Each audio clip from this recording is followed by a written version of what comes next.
আসরের বরেণ্য পরিচালক, বনগাঁ সৎসঙ্গ শ্রীমন্দিরের অধ্যক্ষ, পরম পিতা পূজ্য পবিত্র পাঞ্জাধারী দীক্ষাদাতা কর্মী, আমার অশেষ শ্রদ্ধা ভাজন অভিভাবক মণ্ডলী এবং আমার ছোট ছোট ভাই বোনেরা সবাইকে জড়িয়ে আমাদের সকলের অত্যন্ত পরিচিত ইষ্ট প্রাণ অশোক ঘোষদা তার মায়ের স্মৃতিচারণ উপলক্ষে আজকের এই সান্ধ্য সৎসঙ্গের আয়োজন করেছেন।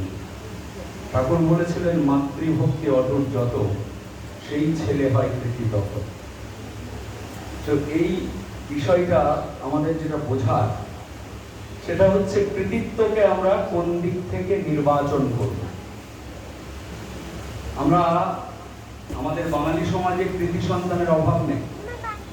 কৃতিত্ব কি অর্থ সংগ্রহের নিরিখে বিচার্য হবে, নাকি সম্পদ সংগ্রহের নিরিখে, নাকি মানুষের মাঝে নিজেকে অপরিহার্য করে তোলার নিরিখে? শ্রী ঠাকুর অনুকূল চন্দ্র কৃতিত্ব বলতে বুঝতেন যে মানুষটা সব মানুষের প্রয়োজনের পাশে থাকে, যে মানুষটাকে দেখতে না পেলে প্রত্যেকটা মানুষ একটা শূন্যতার অনুভব করে, তিনি তাকে কৃতি বলে মনে করতেন। শ্রী ঠাকুর অনুকূল চন্দ্র খুব সামান্য তুচ্ছ একজন নামলা মানুষ, যাদের জীবনে সেই অর্থে কোন রকম কোয়ালিটি নেই, জীবনে কোনো কিছু করে তোলার সম্ভাবনা নেই। এই মানুষগুলোকে একদিন একবেলা দেখতে না পারলে আকুতি করতেন, অস্থির হতেন, মুখ চাপড়ে চাপড়ে খোঁজ নিতেন তারা কোথায়।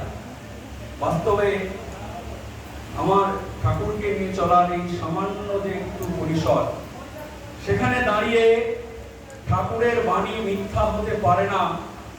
অশোকদা সম্পদ সংগ্রহে কোথায় দাঁড়িয়ে আছেন আমাদের বিচার্য নয়, কত টাকা ইনকাম করলেন আর কতটা ব্যাংক ব্যালেন্স করলেন আমরা জানতে চাই না।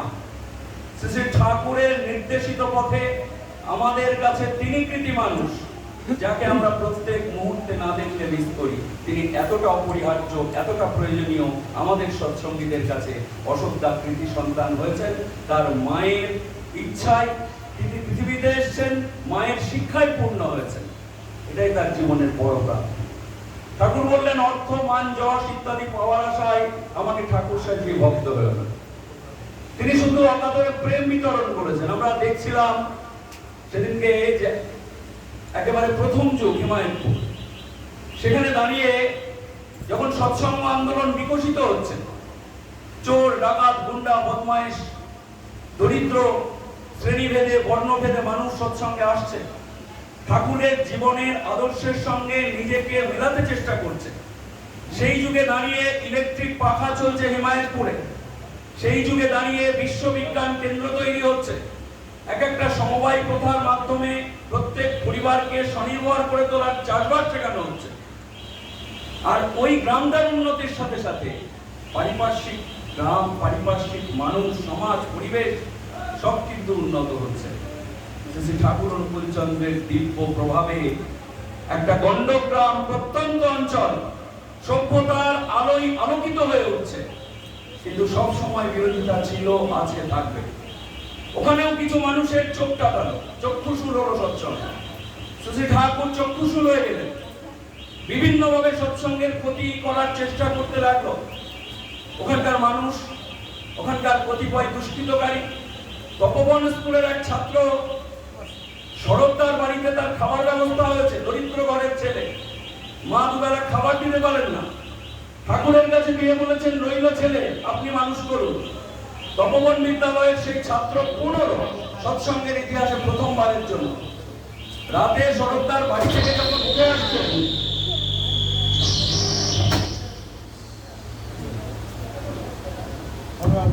তখন ওই ছেলেটিকে ওখানকার দুষ্কৃতকারীরা খুন করলো।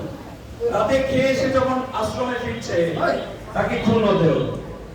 এবং এই খুন হওয়ার পর শ্রী ঠাকুর একেবারে ভেঙে পড়লেন, তার মুখ মলিন হয়ে গেল। পরবর্তীতে আশ্রমের সর্বক্ষণের এক কর্মী, তিনি হাটবারে গিয়েছেন পাবনায়, সেখানে বসে যখন দরদাম করে জিনিস কিনতেন, ঠাকুর তাকে দুবেলা একবার করে শহরে পাঠাতেন, সাইকেলে করে ভদ্রলোক যেতেন। সেই সময় দাঁড়িয়ে তিনি পেছন ফিরে যখন কেনাকাটি করছেন, তার মাথার উপরে বাঁশের বাড়ি পড়লো। ঠাকুর বারবার খোঁজ করলেন, ভক্তদের বললেন, দেখো, যদি ঠাকুরকে কিছু উপহার তুমি চাও, যে করে ওপর জীবনটারে বাঁচাও। যদি শহরের বড় ডাক্তার লাগাতে হয়, হাসপাতালে নিতে হয়, অন্তত সেই অবস্থাটা করো। তো এই হচ্ছে তার ভালোবাসা, তার প্রেম। ভদ্রলোক বাঁচেননি। ঠাকুর অনুকূল চন্দ্র বুঝতে পেরেছিলেন, দৈব দৃষ্টিতে সব দেখেছিলেন, কারা এই দুষ্কৃতকারী, কারা সৎসঙ্গের প্রতিরোধ করতে চাইছে। পরবর্তীতে হঠাৎ করে একদিন আগুন লেগে গেল আশ্রমের পাশের একটা গোয়াল ঘরে। সারা পাবনার লোক জল নিয়ে ছুটছে। গ্রামের হিমায়তপুর গ্রামের মানুষজন ওই গোয়াল ঘরে আটকে পড়া যে গরুগুলো, তাদেরকে উদ্ধার করার চেষ্টা করছে, কিন্তু আগুনের ভয়ে কেউ যাচ্ছে না। দুই ভাই, মুসলমান ভাই, তারা ছুটে গেল গোয়ালের মধ্যে। যতগুলো গরুর দেয়া দড়ি পারলো কেটে দিল। অনেকগুলো গরু বেরিয়ে গেল, বেশিরভাগ পশুর প্রাণ রক্ষা পেল। কিন্তু ওই গোয়ালে আটক দুজন সৎসঙ্গী ঠাকুরের আশ্রয় প্রার্থী মানুষ, তারা জীবন্ত দগ্ধ হয়ে জীবন দিয়ে দিলেন। ঠাকুর পরদিন বিকেলে বসে বলছেন, এই অসম্ভবকে সম্ভব করলো কারা? ভক্তরা তার কানে দিয়েছে তারা। যারা এর আগে একটা ছেলেকে খুন করেছে তারা, যারা এর আগে এই আশ্রমিক এক গুরু ভাইকে পিটিয়ে মেরেছে তারা, কালকে গরুগুলোকে বাঁচিয়েছে আগুনের হাত থেকে। ঠাকুর তাদেরকে ডেকে পাঠালেন, তারা ঠাকুরের কাছে এসেছেন। ঠাকুর বললেন, তাদের দেখে একেবারে আলিঙ্গন করলেন, জড়িয়ে ধরলেন, এবং সেই আলিঙ্গন করার পরে বললেন, আপনারা যা করলেন এই কাজ আমি আমার জীবনে ভাবতে পারিনি। আমি আগের সব ঘটনা ভুলে গেছি, যা কিছু ঘটেছে সব ভুলে গেছি। আপনারা দুটো পশুর প্রাণ রক্ষার জন্য নিজেদের জীবনের যে ঝুঁকি নিলেন, সেই ঝুঁকি, সেই অবদান, এই কৃতজ্ঞতা আমার জীবনে শোধ হবে না। এদের চরিত্রে পরিবর্তন হলো। এরা মানুষের সেবক হলেন, পরম পিতাকে আশ্রয় করে সৎসঙ্গ আন্দোলন বিকাশের কাজে জড়িয়ে পড়লেন। আসল কথা বলার উদ্দেশ্য এটাই, এই সমাজে দাঁড়িয়ে কোন মানুষকে একটা নীতিতে, একটা পলকে, একটা মুহূর্তে বিচার করতে যাবেন। ঠাকুর করেন, মানুষটার পরিপূর্ণ জীবন পরিক্রমা দেখতেন। তার কাছে একদিন বীরান্দাজি অভিযোগ করছেন, ঠাকুর মানুষকে না দেখে আশ্রয় দেন কেন? জানেন এখানে আসার পরে চুরি করেছে, জানেন এখানে থাকার পরে ও লাম্পট্য করে ধরা পড়েছে। ঠাকুর বললেন, ছিদ্র পাত্রে আমি তো জল ঢালতে থাকি, যদি ওই জল গিয়ে গিয়ে এক সময় ছেতলা তৈরি হয়, ওই ছিদ্রটা পূরণ হয়ে যায়। আমি বিশ্বাস করি না একটা মানুষ 16 আনা খারাপ হতে পারে, 1 আনা, 8 আনা হলেও তার মধ্যে একটা গুড কোয়ালিটিস আছে। আমাদের কাজ সেইটাকে ক্রমাগত বাড়ানো, সেইটার উৎকর্ষ সাধন করা, সেই গুণের কথা বারংবার বলা, তার ভালোর দিকটাকে বড় করে তোলা, খারাপের দিকটাকে সরিয়ে রাখা। তিনি হাতে করে আমাদেরকে করে দেখাচ্ছেন। বাস্তবে ঠাকুর একটা কথা খুব দারুণ বলেছিলেন, তার সব কথাই দারুণ। বললেন, বহু নৈষ্ঠিকের হৃদয়ে ভক্তি আসতেই পারে না। ওইটা বহুগত নিষ্ঠা, এটা হয় না। এক কেন্দ্রিক চলন যদি না থাকে, আপনি নিশ্চয়ই 10টা পিতাকে আপনার পিতা বলে গ্রহণ করেন না, 10 জন মাকে আপনার মা বলে পরিচয় দেন না, পাড়ার সব সন্তানকে বলেন না আমার সন্তান। আর ঠাকুরের বেলাতে একজন, 5 জন, 7 জন, 10 জন সবাই ঠাকুর। এই তত্ত্ব থেকে সরে আসতে হবে, কারণ মূলের দিকে অনুরক্তি, ভক্তি। ঠাকুর বললেন, পূর্ববর্তীকে অধিকার করেই পরবর্তীর আবির্ভাব। ঠাকুর বললেন, পূর্ববর্তীকে না মানলে পরবর্তীর অস্তিত্ব নেই। তিনি হচ্ছেন আপগ্রেডেশন, নতুনতর ঈশ্বর, আমাদের জীবনের পূরণকারী পুরুষ। তিনি যা বলছেন সেটাকে মানতে হবে। আমার বাঁচা, বাড়ার, বৃদ্ধি, ভালো থাকা সবটা যদি তাকে অর্পণ করে থাকি, তিনি যা বলছেন তাই মানতে হবে, তাই করতে হবে। আমার ইচ্ছা মাফিক ঠাকুরকে বুঝলে ওই গরুতে পরিণত হবে। ঠাকুর বলেছিলেন না যে খেয়াল মতো বুঝলে গুরু, হতে মানুষ, হলি গরু। বাস্তবে আচার্য পরম্পরা আছে, আমরা সবাই সেই পথেই অগ্রগমন হবে আমাদের। একটা কথা বলে শুধু শেষ করব।